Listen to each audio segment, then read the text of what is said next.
from all remaining restrictions next year if he follows rules and remains mentally stable. The now 66-year-old was 25 when he tried to assassinate President Ronald Reagan in 1981. He was found not guilty by reason of insanity. Hinckley has been living in Virginia under a doctor's care since leaving a Washington hospital 5 years ago. The judge says Hinckley hasn't shown any symptoms of active mental illness or violent behavior in decades.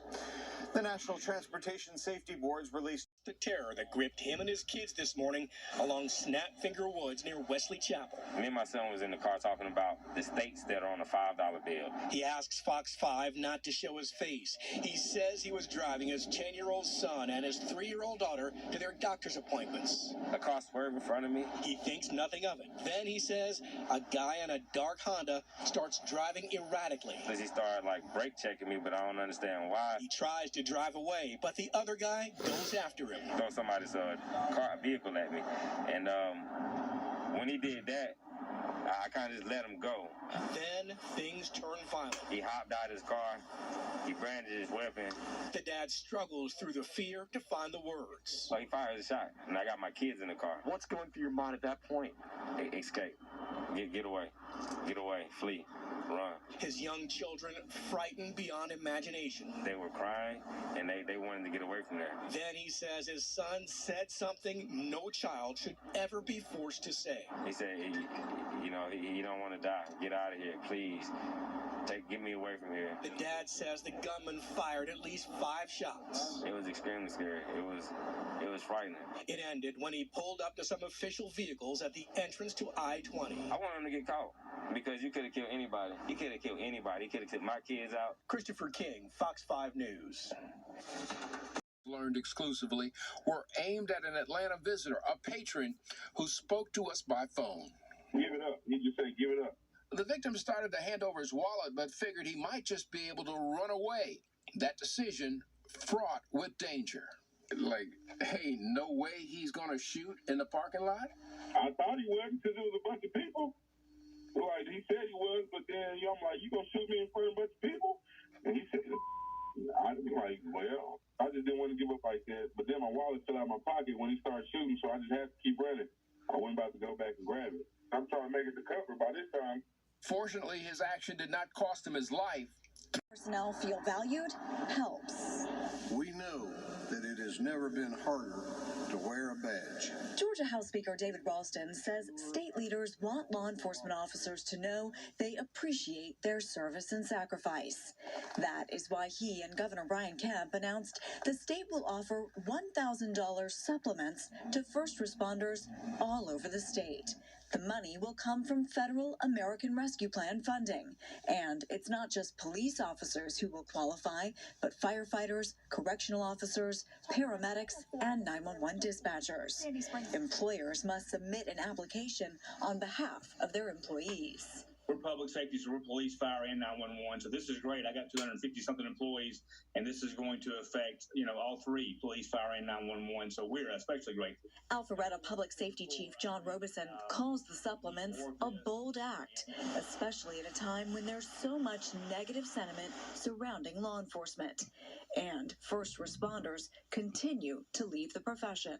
So it sounds like the amount isn't as important as just the gesture overall. I would agree. I mean, $1,000 is nice. No doubt about that. Anybody would appreciate that. But I think it is. I think you said it right. I think the gesture and the statement that we aren't just saying we support you, but we're showing you that we support you with this generous act. I think that goes a long way. Governor Kemp says over the last year and a half, first responders have faced not just the pandemic, but social unrest and a spike in violent crime. Yet they continue to serve. As long as I am governor, and as long as these members of the General Assembly here with me today continue to serve under this gold dome, we will stand with our public safety officials, period. The governor's office of planning and budget will administer the grants, and local governments have to apply between October 1st and December 31st of this year. At the state capitol, Claire Sims, Fox 5 News.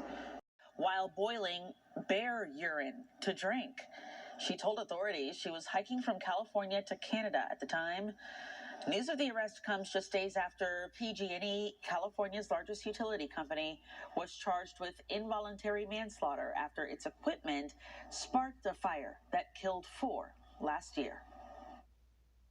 That illegal behavior is widespread, it's serious, it's offensive, and it's so persuasive that the only appropriate action is criminal charges.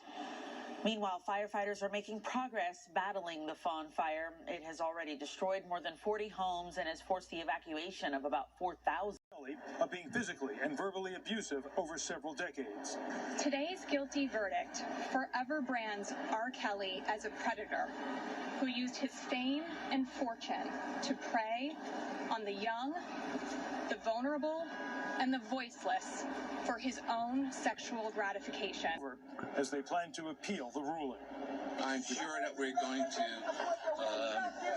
pursue his appellate rights, and hopefully the Second Circuit will agree with us. He also faces a second federal trial in Illinois on charges of child pornography and obstruction of justice. Conversation. We haven't seen any willingness or appetite to do that. All we've seen is speeches and talking points. Department of Homeland Security Secretary Alejandro Mayorkas admitting thousands of migrants that were camping under a bridge in Del Rio, Texas, were released into the U.S. with only notices to report. Are we talking about a total of 12,000, or could it be even higher? It could be even higher. We're counting on them to show up as some ICE officer in the future or Immigration Corps on their own free will.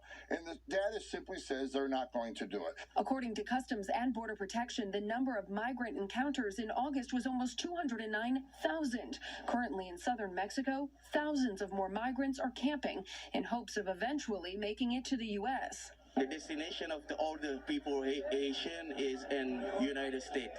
If Congress is able to pass the $1 trillion infrastructure bill, it includes $3.5 billion to update dozens of ports of entry along the Canada and Mexico borders. In Washington, Lauren Blanchard, Fox News. It amazes me how our HUD secretary wishes to reinstate a program known as Fannie Mac and Fannie Mae and bad home loans. It failed, and it failed miserably. What are two main qualifiers for a home loan? A good employment record and your credit score. And if you don't have either one, you don't qualify to buy a home. You're going to be spending a lot of time back here at Ragorama selling your clothes because of this failed project, and it hasn't even started yet. That's what you're going to be doing. You're going to be selling your clothes at Ragorama. The warning for business owners. Authorities say that they found nearly 10 million fake pills out there this year alone. Officials say that the pills are illegally made and designed to look like prescription opioid medications like oxycodone. Agents say most counterfeit pills are smuggled into the United States from Mexico with chemicals provided by China. The state of Georgia is giving police officers, firefighters, plan through reconciliation, a process that only requires a simple majority in the Senate. Republicans argue if Democrats want to move forward with that bill, that they should be able to address the debt limit on their own. They do control the House, they do control the Senate, and they control the presidency. Democrats say they're considering several options to avoid a government shutdown on Friday as the House gets ready for a vote on the infrastructure bill on Thursday. In Washington, Matt Rivera, Fox 5 News. Booster rollout could be derailed this week because if the government shuts down, COVID is still going to be around, and bureaucrats are going to have to decide who at the CDC and NIH and FDA is essential and who is not. At the White House.